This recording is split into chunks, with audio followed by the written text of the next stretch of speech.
스포츠 탐구원 젠틀맨입니다. 매일 정보를 올리고 있습니다. 구독과 좋아요는 많은 힘이 됩니다. 본글은 초안입니다. 최종 분석과 조합은 정보방에서 나눕니다. 많은 참여 바랍니다.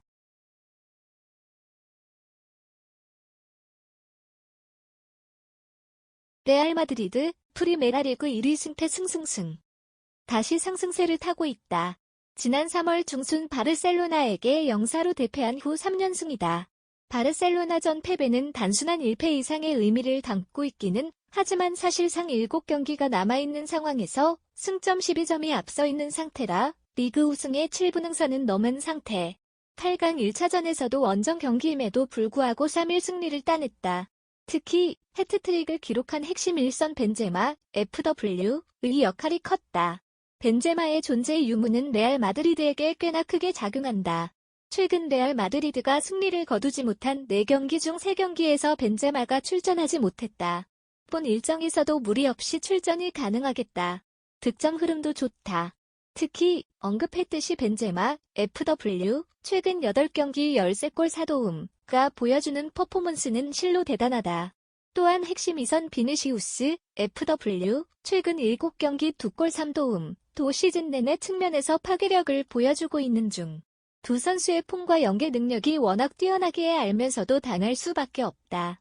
전방의 한자리는 이전 맞대결 경기와 같이 발베르데, MF, 최근 4경기 1골가 차지할 것으로 보인다. 발베르데는 전진 능력이 훌륭해 다소 기동력이 떨어지는 레알 마드리드의 크로스, MF, 카세미루, MF, 모드리치, MF와 공격진 사이의 연결고리를 훌륭하게 소화하고 있다. 다만 플랜 A 외에는 별다른 카드가 없는 레알 마드리드의 안첼로티 감독과 맞춤 전술에 능한 첼시의 투엘 감독이기 때문에 이번 일정에서 투엘 감독은 발베르데를 잡기 위한 카드를 배치할 것으로 보인다. 수비력이 나쁜 편은 아니다. 바르셀로나전 대패 이후 최근 3경기 2실점을 허용했다. 특히 좌 풀백 맨디, DF의 복귀 이후 수비의 안정감을 찾고 있다. 릴 골키퍼 쿠르트와 GK의 존재도 큰 편. 이전 맞대결에서도 첼시 아스필리쿠에타의 환상적인 슈팅을 막아내는 등 골문을 단단히 지켰다. 다만 이번 시즌 챔피언스리그에서 허용한 6실점 중 5실점이 전 후반 막판에 허용한 실점이다. 45분이 끝나기 전 집중력이 다소 떨어지는 경향이 있다. 이번 일정에서도 이러한 집중력을 유지하지 못한다면 최소 1실점 정도의 허용 가능성은 있겠다. 첼시, 프리미어리그 3위 승승 패패승. 팀과 투엘 감독 모두 경기장 안팎으로 어려움을 겪고 있는 상황이다. 러시아 국적의 로망 구단주에 대한 경제활동 제재로 인해 첼시 구단까지 영향이 가고 있는 중이며 투엘 감독은 최근 이혼 소송을 벌이고 있다. 여러모로 힘든 상황. 그나마 긍정적인 점은 이번 시즌 첼시는 모든 대회를 통틀어 원정승이 더 많다는 점이다. 이전 경기에서도 원정 경기임에도 불구하고 무려 6골이나 집어넣으며 분위기 반전에 성공했다. 리그 9경기 연속 득점이 없던 일선 베르너, FW도 득점을 기록했다. 맞춤 전술의 대가 투엘 감독의 존재와 이번 일정이 원정이라는 점을 고려하면 쉽게 무너지지는 않겠다. 득점력은 준수한 편. 공식 9경기 연속 득점을 기록하고 있다. 언급했듯이 이전 경기에서도 일선 베르너, FW, 최근 한 경기 2골의 멀티 득점을 포함해 6-0 승을 거뒀다. 하베르츠, FW, 최근 5경기 6골 1도움의 득점 감각이 상당하며 이선 마운트, MF, 최근 5경기 2골 3도움, 두 폼이 올라와 있는 상태. 다만 이외의 선수들인 지을, MF, 최근 3경기 0골 0도움과 루카쿠, FW, 최근 5경기 1골 0도움가 부진하고 있으며 첼시 3백의 핵심인 좌우 풀백 제임스, DF, 최근 3경기 0골 0도움과 알론소, DF, 최근 5경기 1골 0도움의 영향력도 크고 작은 부상, 재력적인 문제로 시즌 초반보다 사라졌다. 이번 일정에서 최소 2골 이상은 터뜨려야 4강 진출의 가능성이 있기에 부진하고 있는 선수들의 활약이 어느 때보다 필요하다.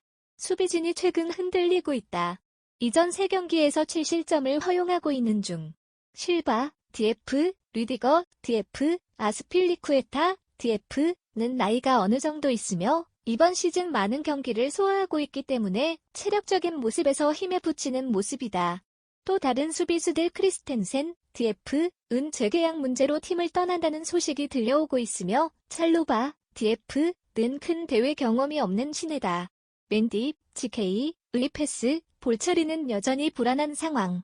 4강 진출을 위해서는 집중력을 발휘할 필요가 있겠다다만 리그에서 홈 14실점에서보다 원정 9실점, 실점이 적은 것을 감안하면 이번 일정도 홈에서 치른 경기보다 많은 실점을 기록할 가능성 3실점은 낮겠다. 코멘트 4강 진출을 위해서는 2골 이상이 필요하기 때문에 보다 공격적으로 나설 것으로 예상되며 이에 따라 비니시우스, FW의 스피드를 활용한 역습에 얻어맞을 공산도 있겠다.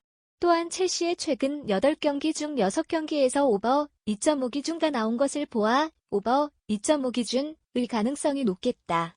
레알 마드리드의 발베르데 시프트에 호되게 당한 첼시의 투일 감독은 맞춤 전술 장인답게 이에 대항하는 카드를 분명하게 준비했을 것으로 예상된다. 이전 경기에서도 대승을 거두며 분위기 전환에 성공했기 때문에 이번 일정도 강하게 몰아칠 것으로 보인다. 특히 이전 경기에서 베르너, FW가 부활한 것은 긍정적인 요소. 원정에 강한 첼시가 반전을 일으킬 가능성은 충분하다. 첼시 승 오버 2.5 기준을 과감히 추천한다. 바이에른 뮌헨 분데스리가 1위 무승승 패승. 최근 흐름이 썩 좋지는 않다. 이전 리그 경기에서 아우크스부르크를 상대로 후반 막판 페널티킥 골로 간신히 승점 3점을 챙겼으며 8강 1차전 비아레알과의 맞대결에서 일격을 당했다. 비아레알의 선수비 후 역습의 뒷공간이 제대로 열리면서 고전했다. 비아레알 선수들이 결정력이 뛰어났더라면 2차전에서 되돌리기 힘든 결과가 나왔을지도 모른다. 다만 16강에서도 잘츠부르크 원정 1차전 무승부, 2차전 대승을 거둔 바가 있기 때문에 이번 일정도 집중력을 발휘한다면 4강 진출의 가능성이 있겠다. 유럽 탑급 공격진을 보유했다. 챔피언스리그 홈에서 무득점률 0%를 기록하고 있는 중. 바이에른 뮌헨 특유의 높은 수비 라인을 기반으로 한 전방 압박은 정평이 나 있으며 웬만한 팀들은 이를 떨쳐내는데 어려움을 겪고 있다. 특히 비아레알의 중원 타프의 MF와 파레오 MF는 나이가 30이 넘어간 지 꽤 됐기 때문에 압박을 풀어나가는 능력과 기동력 면에서 어려움을 겪을 것이다. 이 약점을 이용한다면 바이에른 뮌헨이 3골 이상도 가능하겠다. 수비력이 마냥 뛰어나다고는 할 수 없다. 바이에른 뮌헨은 특유의 높은 수비 라인과 강한 전방 압박으로 인해 뒷공간을 꽤나 허용하는 편인데 우풀백 파바르, DF는 속도전에 다소 취약한 모습을 보이고 있다. 우파 메카노, DF는 안정감이 떨어지며 데이비스, DF는 부상에서 복귀한 지 얼마 되지 않았다. 여기에 리카, DF, 쥐레, DF는 부상으로 출전이 불투명하다. 대체자인 이안주, DF는 큰 대회 경험이 일천한 신예다. 최근 컵 대회 포함 공식 7경기 중 5경기에서 꾸준히 실점을 허용하고 있으며 챔피언스리그 16강전도 잘츠부르크의 빠른 윙어들에게 8강전도 비아레알의 빠른 윙어들에게 뒷공간을 자주 허용하며 크게 휘둘리는 모습을 자주 보여줬다. 이번 일정도 1차전과 유사하게 비아레알의 단주마, FW, 모레노, FW와 같은 빠른 발을 지닌 공격수들에게 고전할 가능성이 높겠다. 비아레알, 프리메라리가 7위 승패 패승 무. 리그와 유럽 대항전에서 정반대의 행보를 걷고 있다. 최근 리그 5경기 중 3경기에서 패하며 7위까지 순위가 떨어진 반면 챔피언스리그 16강에서는 유벤투스를 잡아냈고 8강 1차전에서 바이에른 뮌헨까지 잡아냈다. 유럽 대항전 전문 감독이라는 수식어가 있는 에메리 감독의 작품이다. 다만 아직까지 1점 차의 리드이며 상대는 이번 시즌 챔피언스리그 홈에서 전승을 거두고 있는 홈 극강이라는 점을 고려하면 비아레알의 손을 들어주기는 어렵다. 최근 득점력에 문제점을 겪고 있다. 이전 리그 3경기에서 한 골만을 기록했으며 챔피언스리그 유벤투스 전에서도 3골을 기록하긴 했지만 그중 2골은 팍 득점이었고 한 골은 수비수의 득점이었다.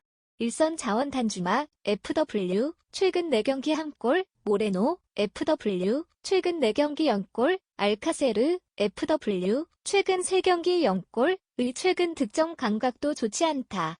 이전 맞대결에서도 일선 자원의 빠른 발을 이용해 바이에른 뮌헨의 뒷공간을 잘 공략해 한 골을 넣기는 했으나 결정적인 찬스를 많이 놓치기도 했다. 이번 일정에서도 골 결정력 문제가 지속되면 멀티 득점의 가능성은 낮겠다. 수비력은 뛰어나다.